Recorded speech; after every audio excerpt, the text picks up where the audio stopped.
Imagine a tiny killer lurking in mosquitoes, capable of devastating lives across continents. And now, scientists have peered into its hidden world like never before.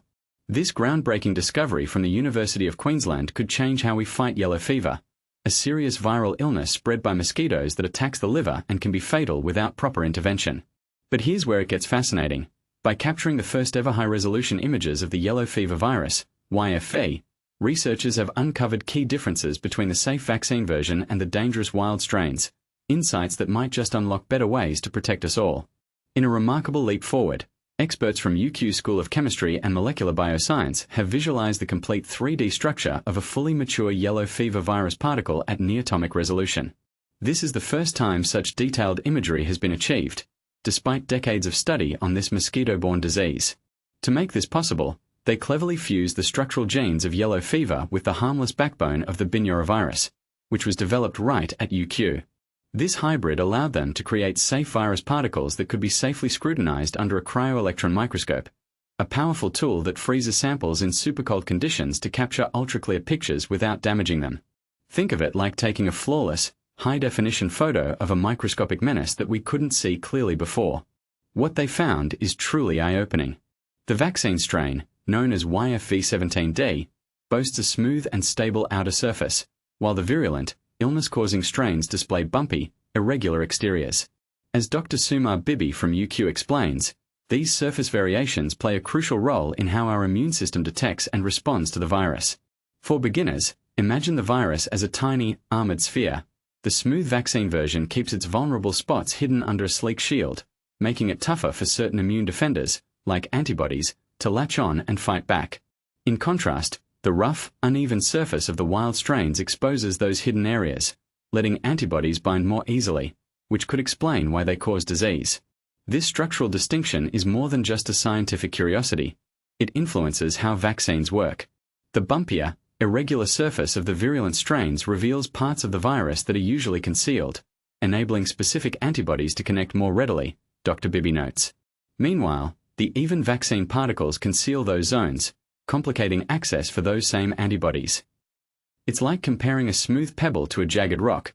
The texture determines how effectively our body's defenses can grip and neutralize the threat. And this is the part most people miss. These findings don't just apply to yellow fever. Yellow fever remains a significant threat in regions of South America and Africa, with no specific antiviral drugs available. Prevention relies heavily on vaccination, but this research opens doors to smarter strategies. Professor Daniel Watterson highlights how this breakthrough offers vital clues into yellow fever's biology, potentially leading to enhanced vaccines and treatments for it and related viruses in the flavivirus family. The existing yellow fever vaccine continues to shield against current strains effectively, and examining the virus up close helps us grasp why the vaccine variant is both safe and potent, he adds. Now, we can identify the precise structural elements that ensure its success. Plus, this could inspire vaccine innovations for cousins like dengue, Zika, and West Nile viruses. For instance, just as understanding the bumps on a virus surface could inspire better flu vaccines, this might lead to multi-strain protections that save more lives. But here's where it gets controversial. Could tinkering with virus structures in labs like this spark debates about safety and ethics? Some might worry if creating hybrids of dangerous pathogens, even for research, risks accidental releases or misuse, while others argue it's essential for global health. What do you think? Is the potential for life-saving vaccines worth any perceived risks? Share your opinions in the comments below. The study appears in Nature Communications, with the journal reference, Bibby, S. et al., 2025. A single residue in the yellow fever virus envelope protein modulates virion architecture and antigenicity. Nature Communications. DOID.org/1038/1037-025-63038-5. Related stories. Discover how compounds from everyday fruits like citruses and grapes might shield you from type 2 diabetes.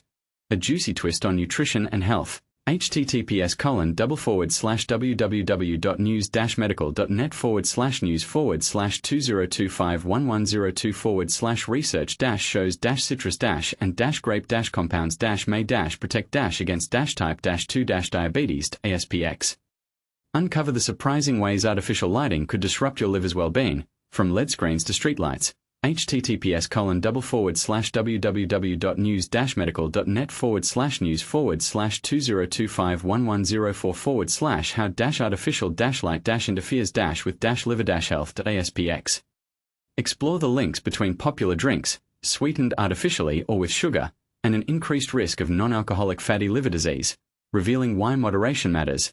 https://www.newsmedical.net News artificially sweetened and sugary drinks linked to higher risk of non-alcoholic fatty liver disease ASBX. Suggested reading. Terms. Although we strive to provide only edited and verified content in our Asthena answers, occasional inaccuracies might occur. Always verify any details with the original sources or experts. Remember, this isn't medical advice. If you're seeking health-related information, consult a qualified professional before making decisions based on what you read. We'll share your questions with OpenAI for improvement purposes, but your email won't be included, and data is kept for just 30 days per their privacy guidelines. Please avoid submitting queries involving sensitive or private information. For the complete terms and conditions, visit https://www.news-medical.net/medical/terms.